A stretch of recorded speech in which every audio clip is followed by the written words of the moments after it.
안녕하세요. 김유라입니다. 오늘은 영리한 아이가 위험하다라는 책을 가져왔어요.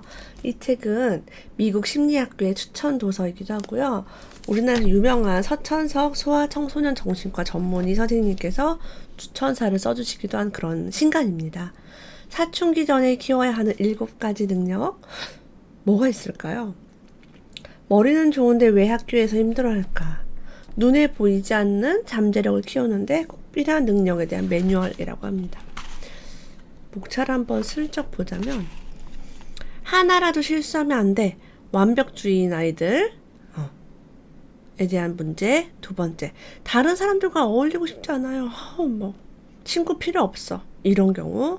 그 다음에 머리가 좋은 아이들이 더 섬세하고 예민해요.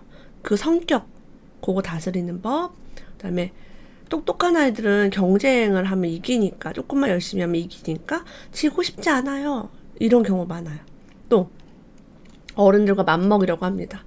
권위자를 상대하죠. 선생님이 틀려요. 내가 맞아요. 똑똑한 애들은 진짜 어른들 맘먹죠. 이런 것 때문에 더 이제 관계가 힘들어지는 거예요.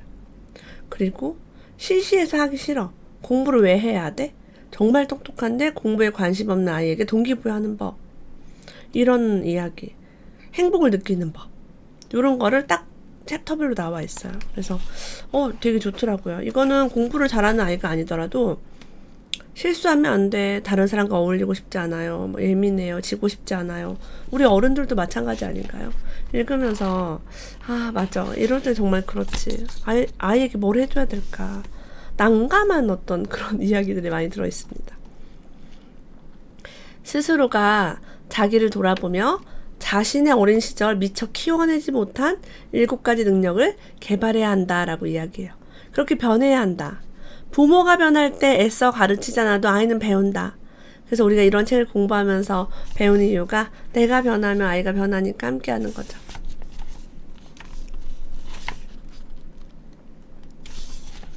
완벽주의자인 아이는요, 자신의 가치가 자기 자신에게 있지 않고 내가 행하는 것에 있다고 믿어요. 내가 행동하지 않으면 나는 가치가 없는 거죠. 완벽하게 해야 되고 잘해야 되고, 가만히 있으면 여기엔 가치가 없어요.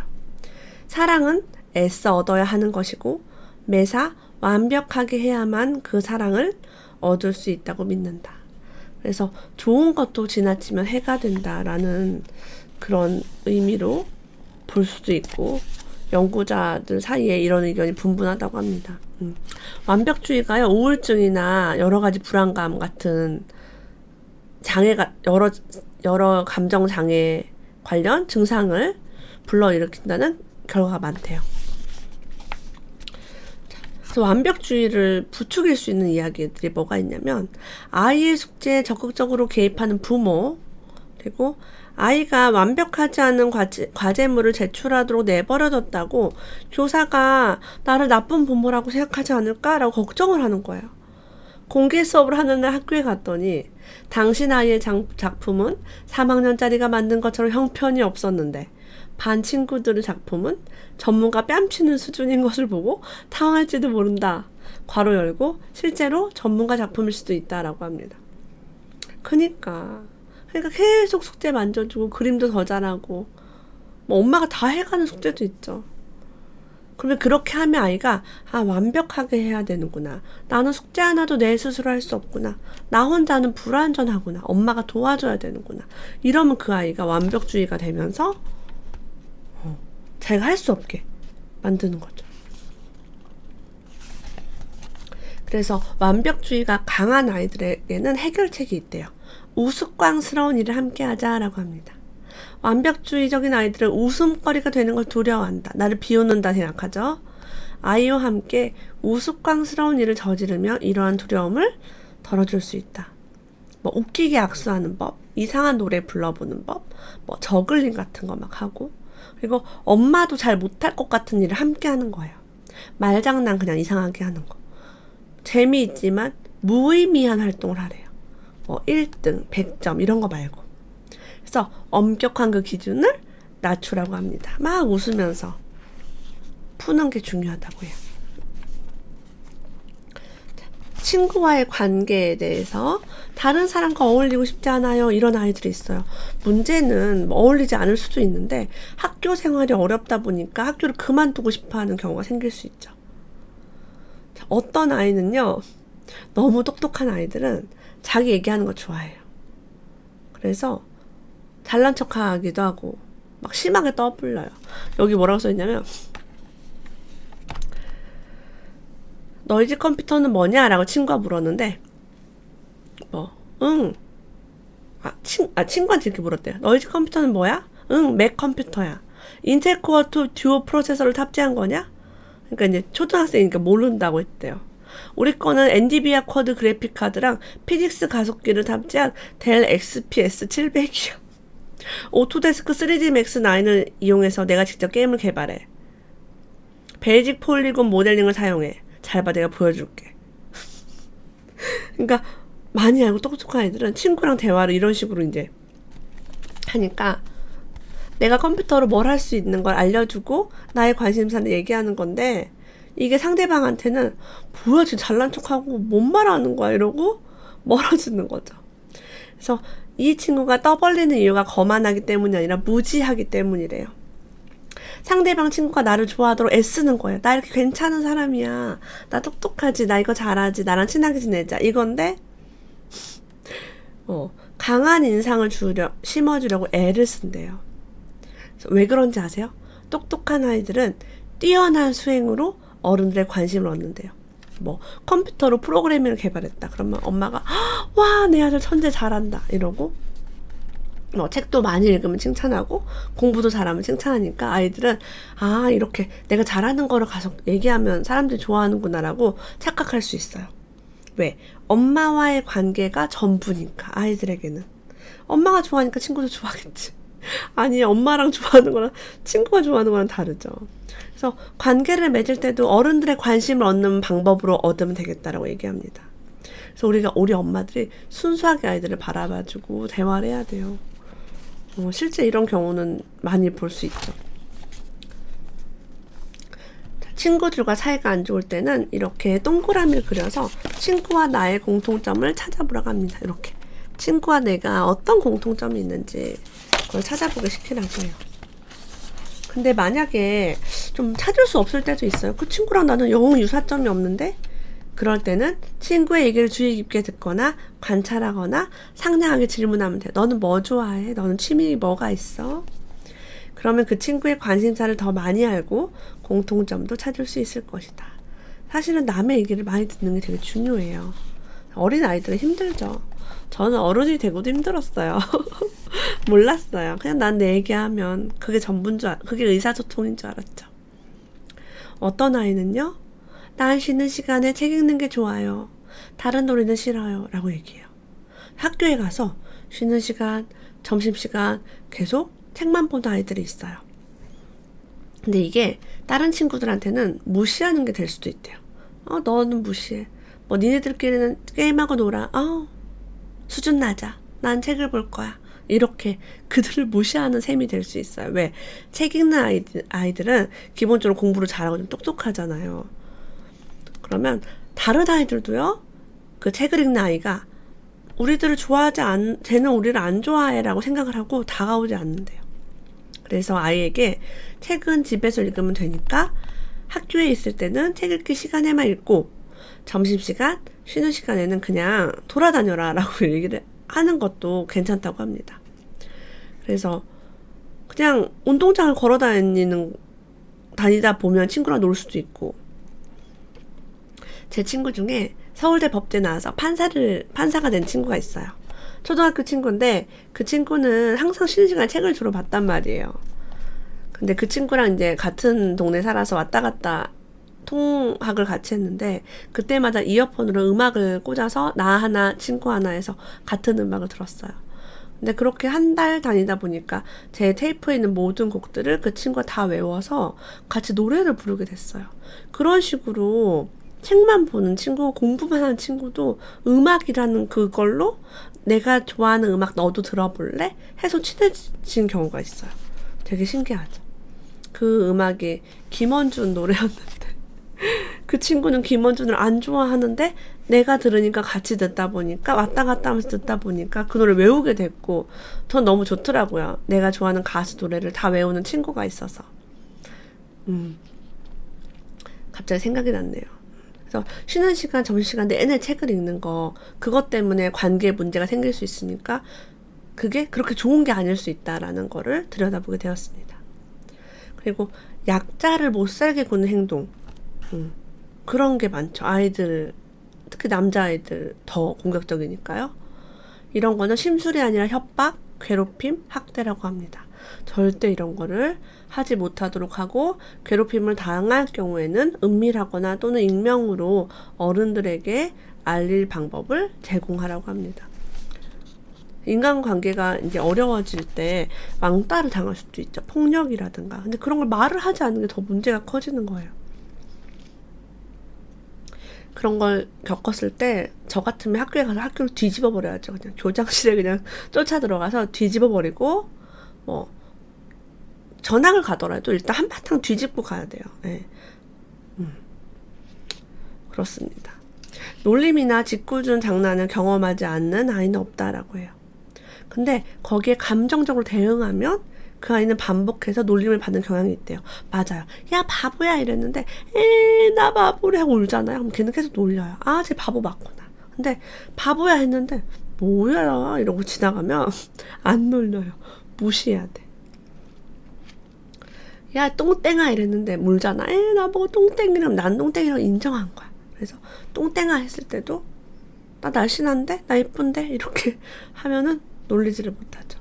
그래서 우리 아이들이 구멍난 바지와 운동화를 신고 다녀도 가난뱅이야? 거지야? 라고 놀림받지 않은 이유는 자기가 가난뱅이 거지라고 생각을 해본 적도 없고 제가 재테크 강사로서 계속 재테크 마인드를 많이 주고 있거든요. 그러니까 알뜰한 거는 좋은 거야 라는 마인드가 있어서 구멍난 바지랑 구멍난 운동화를 그렇게 신고 다녔어요. 그래서 새 거 사주고 신으라고 해도 아우 아깝다고 안 신고 요즘 많이 좋아졌어. 이제 아이가 고학년이 되다 보니까 저학년 때는 그랬습니다. 그러니까 마음속에 내가 뭘 생각하는지가 놀림을 받는 기준이 되는 거예요. 우정 지도를 만들어서요. 친구가 별로 없다라고 생각하는 아이가 있다면 가운데 우리 아이 이름을 적고요. 화살표를 그어서 다른 친구 그 친구 사진을 붙이고 뭐 이름을 적고 선을 쭉쭉 그으래요. 그래서 뭐 학원에서 만난 친구, 뭐 방과 교실에서 만난 친구, 이렇게 반에서 있던 친구.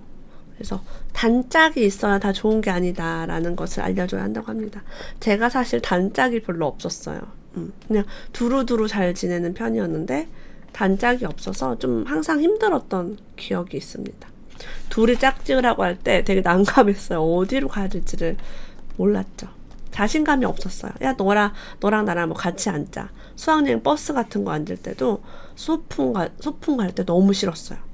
내가 누군가 옆에 앉아야 되는데 누구한테 말해야 되지? 나 누구랑 제일 친하지? 그게 없었어요. 사후 검토 시간을 마련한다. 자, 아이가 화를 막 냈을 때, 막 소란을 피웠을 때, 화 낼 수도 있죠. 그럴 때 아이와 대화를 하는 거예요. 화를 터뜨리기 전에 무슨 일이 있었지? 그때 너는 어떤 기분이었니? 이렇게 부드럽게. 사후 검토. 나중에 이제 검토를 해서 그때 내가 실수한 게 있으면 좀 고쳐보자라고 하는 거죠. 뉴스도 조심해야 한다. 특히 텔레비전 뉴스에는 어리거나 예민한 아이들을 놀라게 할 영상이 자주 등장한다. 섬세한 아이들, 감정이 섬세한 아이들은 이런 것도 되게 중요하다는 거예요. 그래서 태교할 때부터 저는 뉴스를 보지 않았어요. 아이들에게 너무 좋지 않아가지고 정말 끔찍하죠. 요즘 나오는 뉴스는 여러분 유튜브에서도 심의에 걸릴걸? 그런 단어로 언급하면 난 모르겠어. 공중파에서 그런 게 나온다는 게 어쨌든 안 봅니다. 그리고 막 경쟁에서 이기고 싶어하는 아이들, 이런 아이들은요 불안감이 항상 있대요. 막 불안해야 돼. 불안하고 이겨야 되는데 1등 해야 되는데 상 타야 되는데. 근데 이 불안이 나쁜 게 아니래요. 불안이 많으면 나쁘고요. 불안이 하나도 없어도 안 좋대요. 불안감이 하나도 없으면 여러분 노력을 하지 않겠죠. 미래에 대한 불안감이 없어. 돈도 다 써버리고 공부도 하나도 안 하고 정말 불안감이 1도 없으면 아무런 노력을 안 할 수 있어요. 그래서 가장 좋은 것은 불안을 중간 정도 하는 사람들이 제일 좋대요. 너무 많이 하지도 않고 적게 하지도 않고 적당한 불안감. 중간 정도 불안감을 느끼는 사람이 수행을 잘한대요. 그래서 아이가 뭔가 불안해요. 엄마 나 이거 못할까봐 불안해요. 뭐 이렇게 할 때 적당한 불안감이 나쁘지 않아 라고 긍정적으로 잘하고 싶구나, 내가 이기고 싶구나 라고 하면서 그런 이야기를 하면 좋아요. 스포츠 선수들도 막 불안하고 이렇대요. 자, 경쟁심이 강한 아이들은요, 특히 남자애들 막 되게 심하죠. 막 게임하면 막 이겨야 되고, 막 축구 막 하면 이겨야 되고, 막 이러죠. 싸움 빡질 하기도 합니다. 이도 저도 안 되면. 그냥 재미로 하는 경쟁을 찾는다라고 해요. 지역마다 재미로 경쟁하는 대회를 다양하게 개최한대요. 그림 그리기, 표어 짓기, 자전거 장식하기, 보트 젓기, 이상한 대회들이 있대요. 이런 거를 아이랑 같이 출전을 해서 사람들이 그저 즐겁게 참여하는 모습을 보여준대요. 실제 대학을 졸업하고 난 후 사회에 나와서 제가 이런 대회를 나가니까 스포츠 선발 대회 누가 돈을 더 많이 아끼나 이거 그냥 1등이나 꼴찌나 차이가 없어요. 그리고 무슨 엄마들 무슨 모임 같은데 갔을 때도 경품 줄 때 지갑 안에 영수증 금액이 높은 사람, 낮은 사람, 멀리서 온 사람, 춤추면 주겠다. 이런 것처럼 그냥 재미로 하는 대회가 정말 많죠. 그래서 이런 걸 노출하는 게 중요합니다. 1등부터 꼴찌까지 금상, 은상, 동상 그것만 세상에 존재하지 않죠. 형제 자매를 대놓고 비교하지 않는 건 굉장히 중요해요. 이거는 경쟁심을 부추길 수 있어요. 너도 언니처럼 밤마다 숙제를 하면 학교에 좋은 성적을 받을 수 있어. 이거 굉장히 위험한 말이죠. 자, 엄마는 어렸을 때 얼마나 힘들었고 엄마도 공부 잘하고 싶었고 비교당하고 경쟁에 항상 뒤지고 이런 근심 갈등을 솔직하게 얘기를 해주면 아이가 엄마도 그랬구나 어렸을 때라고 이해할 수 있어요. 그래서 비교와 관련된 경험을 들려주는 것도 중요하다라고 합니다. 자, 어른과 맞먹는 아이들은요 막 말대답하고 말대꾸하고 어른에게 공격을 하는데 중요한 거는 사회생활 하는데 학교 선생님 상사랑 하면은 때려치고 싶어질 수가 있어요. 그래서 아이도 관계를 어떻게 하는지 모르잖아요. 어른도 모르는데. 그래서 이렇게 실천하는 방법을 적어놨어요. 선생님이 막 야단치거나 옛날에 매도 들고 이랬죠. 까불면 더 맞았어 옛날에. 그래서 이럴 때는 어떻게 말하면 좋은지 말하는 요령이 있대요. 선생님 말씀이 맞습니다. 이걸 처음에 무조건 하래요. 제가 알림장에 과제를 적었어야 합니다. 오늘부터는 꼭 과제를 적겠습니다. 또 한 번 해볼게요. 선생님 말씀이 맞습니다. 저는 실험에 열중했어야 합니다. 당장 이 책을 치우겠습니다. 선생님이 더 화를 낼 이유가 없어요. 일단 계속 아이와 역할놀이를 해서 이 공식을 외우게 하래요. 얘야, 막 핑계 대잖아요. 선생님 제가 지금 어째서요 저째서요 막 둘러대고 제가 숙제를 못한 이유는요. 못할 수도 있죠 선생님. 이렇게 하면은 곤란하죠. 그래서 그냥 이렇게 사회생활하는 방법이죠. 그냥 이렇게 무마하는 거예요. 그래서 이런 것들을 엄마가 와서 풀어줘야죠. 어떤 아이는요. 모든 단락은 5문장으로 이루어져야 한다라고 말했더니 아무리 책을 봐도 5문장으로 단락이 된 게 없어요. 그래서 똑똑한 아이는 5문장 규칙은 엉터리예요. 맞지 않아요? 라고 얘기했는데 선생님이 화가 나는 거야. 다 선생님이 가르치는 게 다 맞지 않을 수 있고 틀릴 수도 있죠. 선생님에게 수치심을 줄 수도 있어요. 그리고 아이 앞에서 교사를 험담하지 말아라 라고 합니다. 교사에게 미심쩍은 점이 있더라도 선의로 착하게 해석해라 라고 해요. 엄마가 이제 아이에 대해서 막 아이 앞에서 선생님 얘기를 많이 하면 위험하죠. 자, 그러면 권위자에게 권위자를 막 싫어하고 막 그렇게 맞서는 아이들이 있을 수 있어요. 자, 그럴 때 아이에게 엄마도 어렸을 때 그런 막 학교에서 사회에서 힘들었던 적이 있어. 너의 고충을 이해해. 라고. 맞아. 불합리할 때가 있어. 선생님도 실수할 때가 있어. 라고 이제 얘기를 하고요. 하지만 성공한 어른들도 대부분 그들을 가르치고 이끌어줄 멘토가 있다는 사실이 있어요. 그래서 아이들에게 성공한 멘토들도 있어. 좋은 권위자가 있어. 그래서 다 뭔가 배울 것이 있어. 우리는 스승에게 이제 그런 이야기를 해줄 수가 있죠. 아이가 똑똑하다고 해서 배우는 것을 다 좋아하는 게 아니에요. 일부는 똑똑하지만 공부에 대한 열의가 전혀 없습니다. 그런 아이들에 대한 노하우가 이 책에 또 들어있죠. 아이가 힘들어하는 모습을 보고 싶지 않아서 해치우는 게 더 빠르니까 엄마가 자, 내가 해줄게. 선생님께 말씀해줄게. 이렇게 하는데 이 말의 자체에는 너는 이것을 해결할 수 없어 라는 말이라고 합니다. 이렇게 엄마가 떠맡을수록 아이가 새로운 것을 하고 그 어려움을 극복하고 자신감을 얻을 기회를 차단한다고 해요. 아이의 대처 능력을 신뢰하겠다는 뜻을 전하면서 네가 한번 해봐 라고 하는 거죠. 롤모델이 있으면 아이가 자극을 받고 영감을 얻을 수 있어요. 롤모델의 특성은 3가지입니다. 첫 번째, 유사성. 아이는 자기와 비슷하다고 느끼는 어른을 동경한대요. 두 번째, 따뜻함. 아이는 자기를 아껴주고 좋아해주는 어른을 더 동일시합니다. 셋째, 권한. 권력이라고도 볼 수 있겠죠. 무기력하고 힘없는 어른보다는 힘이 있고 멋진 어른을 더 동일시합니다. 그래서 이웃 동료 중에 좀 훌륭하신 분들이 있으면 그 사람의 성공 스토리를 아이가 듣는 데서 물어보고요. 어렸을 때 어땠는지. 어렸을 때 공부를 못했는데 지금 성공했어. 이런 스토리 굉장히 좋죠. 아이를 가르치는 교사나 운동 코치, 스카우트 지도자에 대해서 엄마가 좋게 얘기하는 거예요. 저의 경우는 책을 읽고 만난 사람, 책을 읽고 저자에 대한 이야기를 전달하는 거죠. 영감을 얻을 수 있도록 도와주는 거예요. 동기가 없어서 공부를 안 한다고 합니다. 그리고 공부를 하고 싶은 마음이 있는데 꾸준히 하지 못하는 아이가 있대요. 집중이 약한 아이. 이런 아이들에게는 목표를 조건문으로 말하게 하는 걸 한번 시켜보라고 해요. 공부할 때 동생이 방해하면 난 동생을 무시할 것이다. 4시가 되면 나는 숙제를 시작할 것이다. 수학 문제가 막히면 나는 선생님에게 도와달라고 할 것이다. 이럴 때는 어떻게 할 것이다. 4시가 되면 숙제를 할 것이다. 자기 전에 무엇을 할 것이다. 이걸 말을 계속 하면요. 이 말이 실제가 되죠. 놀라운 방법이죠. 이런 거는. 그리고요. 아이들이 공부를 못하는 이유 중에 또 하나는 스트레스가 많거나 부부가 싸우거나 이러면 어렵대요. 엄마 아빠가 간밤에 크게 다투는 소리를 들으면 아무리 똑똑한 아이라도 공부에 집중하기가 어렵다. 가정의 스트레스 수치를 솔직하게 들여다본다.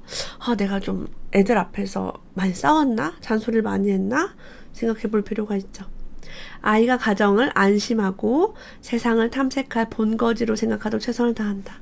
그러니까 우리 엄마 아빠는 신경 쓰지 않아도 돼 라고 하면 좋아요. 근데 엄마 아빠가 이혼할까봐 집안이 가난해질까봐 계속 걱정을 하면 아이가 공부를 못합니다. 고교 동창회를 한번 나가보래요. 그러면 학교 공부는 두각을 나타내지 못했지만 지금은 출세해서 아주 만족스럽게 사는 동창을 만날 것이래요.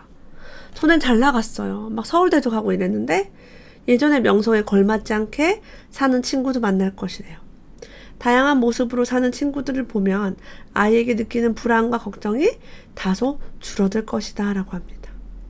아이는 앞으로 얼마든지 배우고 익혀서 무한한 능력을 펼쳐갈 것이다. 여기 제가 무한한에 동그라미 쳤어요. 보이세요? 무한한. 그래서 우리 아이들은 무한해요. 무한한데 엄마가 불안해하고 걱정하고 그렇게 하면 무한하지 못할 수 있죠. 그래서 오늘 이 책은 제가 너무 재미있게 읽었고요. 책 10권 이벤트를 통해서 많은 분들과 함께 읽어보려고 합니다. 제가 댓글에 링크를 걸어 놓을 테니까 들어와서 한번 보시고요. 이 책은 성공한 사람들의 7가지 습관 저자 스티븐 코비가 추천사를 써주기도 했어요. 내 아이가 더 행복하게 잠재력을 키워나갈 수 있도록 영리하지만 경쟁 사회에 힘들어하는 아이를 위한 심리 처방전, 영리한 아이가 위험하다 함께 읽어보았습니다. 오늘도 함께 해주셔서 감사합니다. 다음에 또 만나요.